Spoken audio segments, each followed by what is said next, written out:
सोलापूरच्या सिद्धेश्वर यात्रेतील मानाच्या 7 नंदीध्वजाची माहिती मी आपणास सांगत आहे. पहिला नंदीध्वज. पहिला नंदीध्वज हा 27 फुटाचा असतो. हा नंदीध्वज देवस्थानचा असून हिरे हब्बू मानकरी याचे आहे, तर भक्तांकडून खारीक, खोबर यासोबत नागफणी आणि बाशिंग बांधण्याचा मान आहे. ही झाली पहिल्या नंदीध्वजाबद्दल माहिती. आता दुसरा नंदीध्वज. दुसरा नंदीध्वज हा 27.5 फुटाचा असतो आणि देशमुख कुटुंबाचा नंदीध्वज आहे.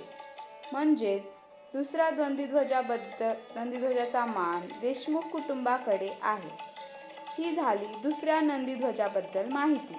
आता तिसरा नंदीध्वज. तिसरा नंदीध्वज हा 28 फुटाचा असतो. या नंदीध्वजाचे मानकरी हे माळी समाज आहेत. म्हणजेच तिसऱ्या नंदीध्वजाचा मान माळी समाजाकडे आहे. ही झाली तिसऱ्या नंदीध्वजाबद्दल माहिती. आता चौथा नंदीध्वज. चौथा नंदीध्वज हा 28.5 फुटाचा असतो. तर या नंदीध्वजाचे मानकरी हे श्री विश्व ब्राह्मण समाज कालिका मंदिर सेवा मंडळ ट्रस्ट आहेत. म्हणजेच चौथा नंदीध्वजाचा मान श्री विश्व ब्राह्मण समाज कालिका मंदिर सेवा मंडळ ट्रस्ट यांच्याकडे आहे. ही झाली चौथ्या नंदीध्वजाबद्दल माहिती. आता पाचवा नंदीध्वज. पाचवा नंदीध्वज हा 29 फुटाचा असतो.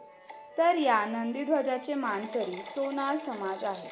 म्हणजेच पाचवा नंदीध्वजाचा मान सोनार समाजाकडे आहे. ही झाली पाचव्या नंदीध्वजाबद्दल माहिती.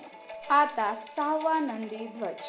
सहावा नंदीध्वज हा 29.5 फुटाचा असतो. याचे मानकरी मातंग समाज आहेत. म्हणजेच सहावा नंदीध्वजाचा मान मातंग समाजाकडे आहे. ही झाली सहाव्या नंदीध्वजाबद्दल माहिती. आता सातवा नंदीध्वज. सातवा नंदीध्वज हा 30 फुटाचा असतो. विशेष म्हणजे सहावा आणि सातवा नंदीध्वजाचे मानकरी हे मातंग समाज आणि बनसोडे कुटुंब आहेत. म्हणजेच सातवा नंदीध्वजाचा मान मातंग समाजाकडे आणि बनसोडे कुटुंबाकडे आहे.